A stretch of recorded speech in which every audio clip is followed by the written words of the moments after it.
Hi అండి. ఈరోజు మీకు పూల్ మకానా స్నాక్స్ ఎలా చేసుకోవాలో చూపిస్తాను. ఇవి పూల్ మకానా డ్రై ప్యాన్లో ఇవి చాలా సాఫ్ట్గా ఉంటాయండి. కాబట్టి ఇలా క్రంచిగా వచ్చే వరకు మనం ఫ్రై చేసుకోవాలి.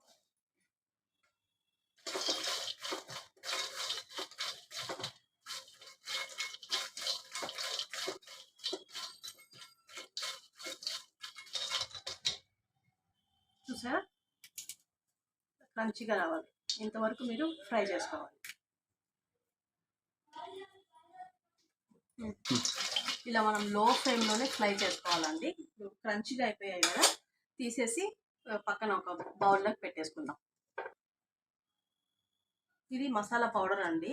ఇందులో నేను pink salt, black salt, chaat masala, ఉప్పు, పసుపు, మిరప్పొడి వేసి పెట్టుకున్నాను. బాగా కలిపేసుకున్నాను. ఇప్పుడు మనం ప్యాన్లో ఈ మసాలాకు సరిపడా నూనె యాడ్ చేసుకుందాం.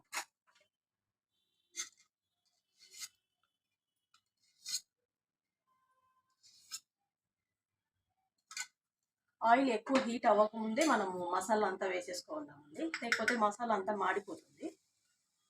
ఇప్పుడు వెంటనే మసాలా ఆయిల్లో బాగా కలిపేలాగా ఇలా మిక్స్ చేసుకోవాలి. సో ఇప్పుడు బాగా మిక్స్ అయింది కదా, ఈ పూల్ మక్కనాని ఇందులో వేసి ఫ్రై చేయాలి. ఇప్పుడు అందరూ చేసే తప్పు ఏంటంటే ఇలాగే వేసేస్తారు. ఇలాగే వేసేస్తే మనకి మధ్యలో ఉన్న వాటికి మాత్రమే పూల్ మక్కన ఆయిల్ మసాలా అనేది పడుతుంది. కాబట్టి మనము ఈ మసాలాని ప్యాన్ అంతా స్ప్రెడ్ చేసుకోవాలి. ఇలాగా చూసారా, ప్యాన్ అంతా ఎలా స్ప్రెడ్ అయిందో. కావాలంటే మీరు ఇంకొంచెం ఆయిల్ ఎక్కువ వేసుకోవచ్చు. దీన్ని నెయ్యితో కూడా ఫ్రై చేసుకోవచ్చు అండి. కాకపోతే నెయ్యితో వేసుకుంటే చప్పగా అయిపోతాయి. నాకైతే ఆయిల్తోనే వేసుకుంటే ఇష్టము. ఇప్పుడు ఆయిల్ అంతా ఇలా స్ప్రెడ్ అయింది కదండి. ఇప్పుడు పూల్ మక్కన వేసేసి బాగా ఫ్రై చేసుకోవాలి. ఎక్కువసేపు అవసరం లేదు, ఒక సెకండ్స్ చాలు. మనకు బాగా పట్టింది అనుకుంటే మనం ఆఫ్ చేసేసుకోవచ్చు.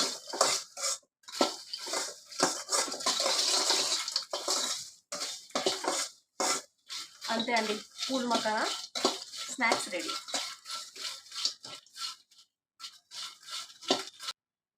ఇదిగోండి, పూల్ మకానా స్నాక్స్ రెడీ. ఇందులో నేను వేసినట్లే వేయాల్సిన అవసరం లేదండి. మీకు కావాలంటే పెప్పరు, మిరప్పొడి, సాల్ట్, పసుపు ఈ 4తో అడ్జస్ట్ చేసుకోవచ్చు.